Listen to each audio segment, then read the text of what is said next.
Every year, every damn year, we do this to ourselves. St. Patrick's Day rolls around, and suddenly people who wouldn't be caught dead drinking beer on a regular day find themselves chugging down cheap Pilsner with green dye. It's a tragedy and an insult to Ireland. Welcome to Shut Up and Drink. Today we're throwing away the plastic shamrocks and Red 40's ugly cousin. We're going to respect the craft and embrace a little Irish heritage with 3 cocktails that represent the Emerald Isle. We're starting with something spirit-forward. The Tipperary Tragedy, a drink that earns its green honestly, not from some artificial squeeze bottle, but from some fairly unhinged monks living in the mountains. French monks to be exact, making Green Chartreuse. So grab your mixing glass and let's get started. Start some good Irish whiskey. Go with the Grace O'Malley, the Pirate Queen rum cask. 2 ounces or 60 mils. It's got that beautiful spicy backbone. Next, a ½ ounce or 15 mils Sweet Vermouth. I'm going with Noli Pratt's Vermouth Rouge. ½ ounce of our Green Chartreuse substitute, going with Facchia Brutto. ½ ounce or 15 mils. And to bridge that gap, we're hitting it with some Black Walnut bitters.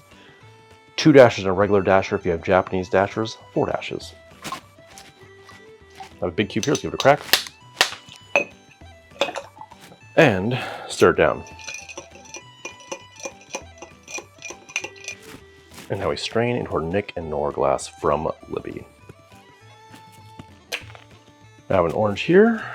Peel it towards the cocktail to get all those extra oils coming off it. Now we express our orange. Give it a twist. The Tipperary Tragedy. Let's break this down. The visuals, beautiful clarity. Just that little bit of green tinge hinting throughout. Excellent viscosity and coating of the glass. The aromatics, mostly botanical with that hint of Irish whiskey. The rum cask gives a beautiful spice to it. The secondary notes from that Vermouth Rouge, and to tie it all together, a touch of orange and those Black Walnut bitters. The palate is sharp. It is spiced from the rum cask. You can taste all those beautiful botanicals from the Facchia Brutto. It's herbaceous and almost medicinal. The evolution is warming. That rum cask really takes the driver's seat in a cocktail like this. This would go perfect with a nice charred ribeye or a decadent chocolate cake. Next up, we're taking an Irish pub classic and introducing it to Jamaica. We're making a flip. We start with our Jamaican rum. I'm going with Smith & Cross. Good cork. 2 ounces or 60 mils. This brings on the hogo. We want that funky, overripe banana magic. A ½ ounce of our Guinness syrup. If you want to see the recipe for this, it's in the description below, and I also made a video on it. And a ½ ounce or 15 mils of orange liqueur. Now for our molasses bitters, we're going to go for 2 dashes in a regular dash bottle, but since I'm using the Japanese dash bottles, we're going to use 4. 1 whole egg.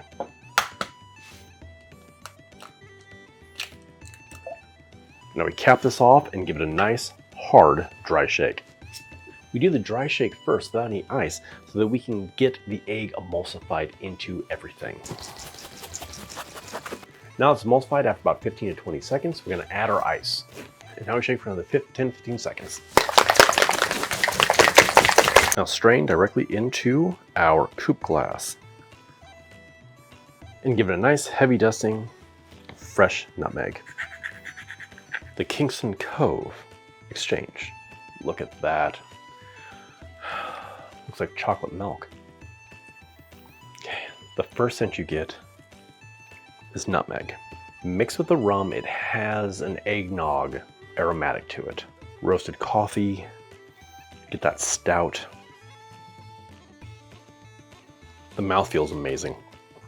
It has a velvet, custard texture on the tongue. As you drink it, it develops into this rich, malty, orangey, and just a hint of this like eggy custard flavor. The head on it dissipates slowly, mixing all of the nutmeg in throughout the cocktail. It finishes incredibly long, leaving the flavor on the palate for an extensive amount of time. Oh yeah, oh, that's delicious. Now, onto our third cocktail. For our third cocktail, we're gonna call it the Galway Garden. Finally, something for those of you that need a green cocktail for St. Patrick's Day. We're gonna be using some beautiful mint from my garden, some cold pressed apple juice, and vodka. Before any of you come down on me for not using an Irish whiskey for this cocktail and using something like a vodka. Vodka is the #1 consumed spirit in Ireland. We'll start with our vodka. This is double cross vodka. I got it simply because, look at the bottle, 2 ounces or 60 mils. Got some mint leaves here, 3 to 4 large ones. Next, this is my cold pressed and filtered apple juice. We're gonna go 1 ounce or 30 mils cold pressed apple juice and some fresh lemon juice. You go with 1 ounce of lemon juice or 30 mils. You go with 1/4 ounce of simple syrup or 7 mils and some elderflower water. We're gonna go with 3 dashes. We're gonna fill this up with ice and give it a hard shake for 15 seconds. I have one of my big clear cubes here.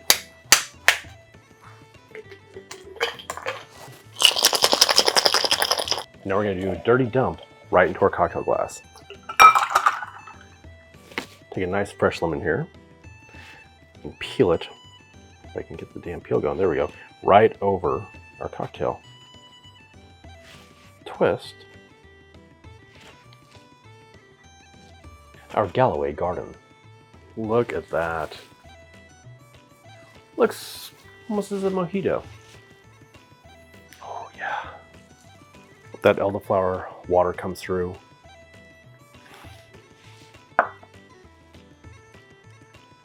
Ooh.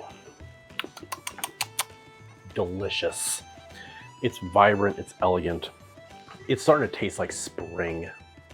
The palate is an attack of just acid and brightness. The cold pressed apple juice adds a whole other level of sweetness and acidity.